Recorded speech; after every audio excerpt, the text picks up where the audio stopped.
Tonight's talk is consciousness, creativity, and the brain. And if you have a golf ball-sized consciousness, when you read a book, you'll have a golf ball-sized understanding. When you look out, a golf ball-sized awareness. And when you wake up in the morning, a golf ball-sized wakefulness. But if you could expand that consciousness, then you read the book, more understanding. You look out, more awareness. And when you wake up, more wakefulness. It's consciousness. And there's an ocean of pure, vibrant consciousness inside each one of us. And it's right at the source and base of mind, right at the source of thought, and it's also at the source of all matter. There is no matter as such. All matter originates and exists only by virtue of a force which brings the particle of an atom to vibration and holds this most minute solar system of the atom together. We must assume behind this force the existence of a conscious and intelligent mind. This mind is the matrix of all matter. Matter seems like a good place to begin. The solidity of the world seems totally indisputable. As a fixed thing that you can see and touch, your body is also reassuringly solid. But beginning with Einstein, modern physics has assured us that this solidity is a mirage. All of physical matter, everything we have around us, is the result of a frequency. And what that also means is that if you amplify the frequency, the structure of the matter will change.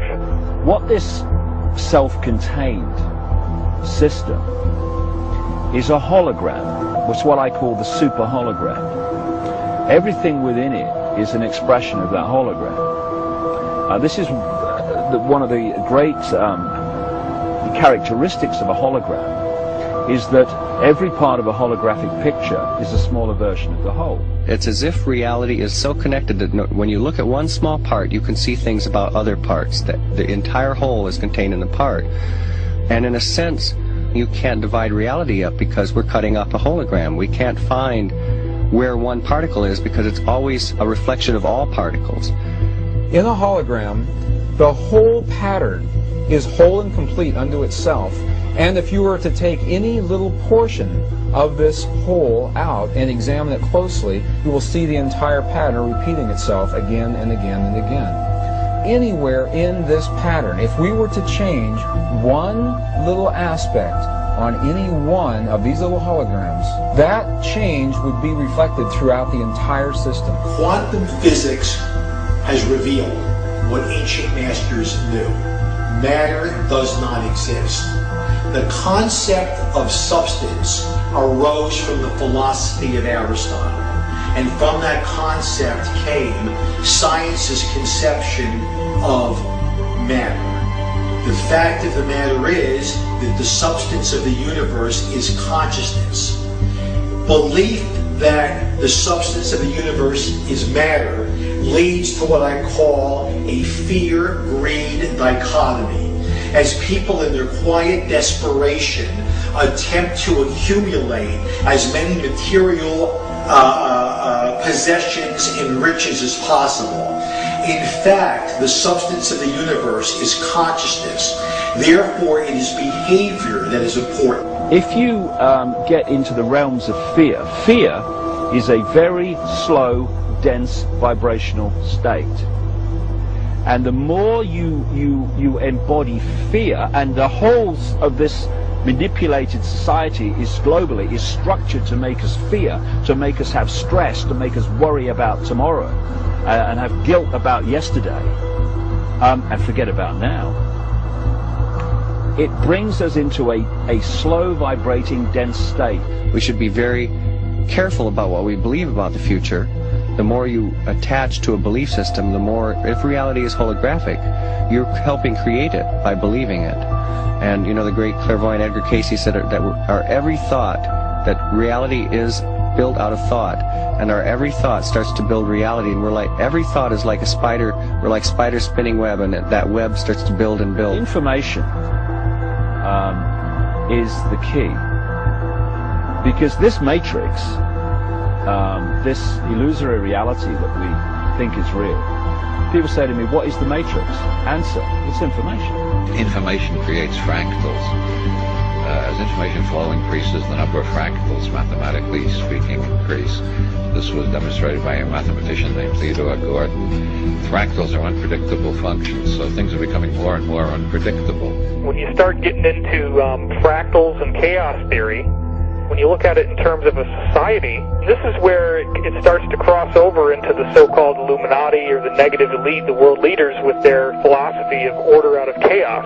There is some truth to that, in the sense that when the system becomes highly destabilized, there will be random shifts that suddenly self-organize into higher complexity. At the subatomic level, reality behaves in accordance with the expectation of the observer, or the measurer, the scientist. Why is that remarkable? Because everything in the universe is composed of those subatomic particles. These atoms are particles that are whirling at lightning speeds around huge empty spaces, and the particles aren't material objects.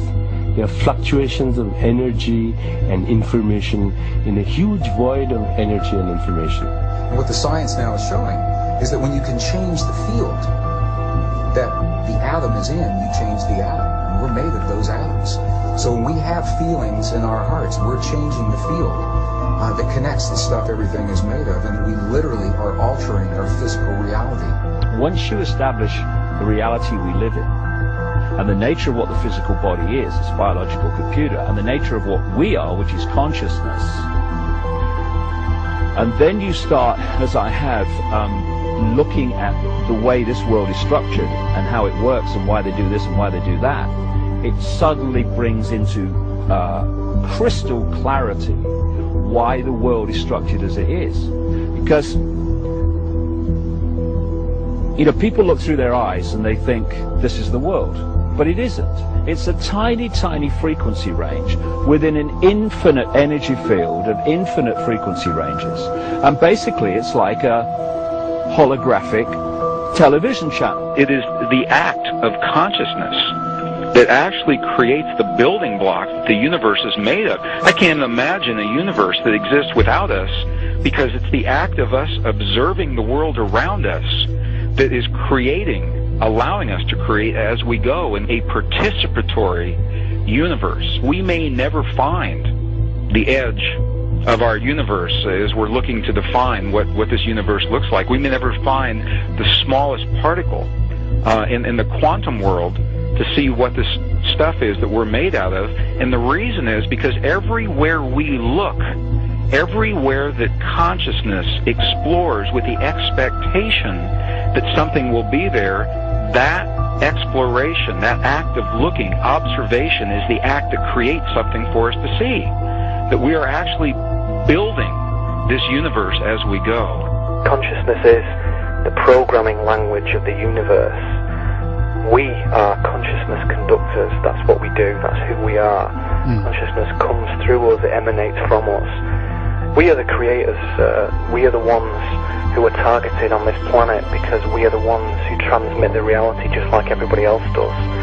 If you switch your brain off and you are sucked into the mainstream media illusion, we must understand that we are being used because we create reality. So if we are manipulated in a certain way, and if we are modulated in a certain way, then our creation becomes not ours but somebody else's.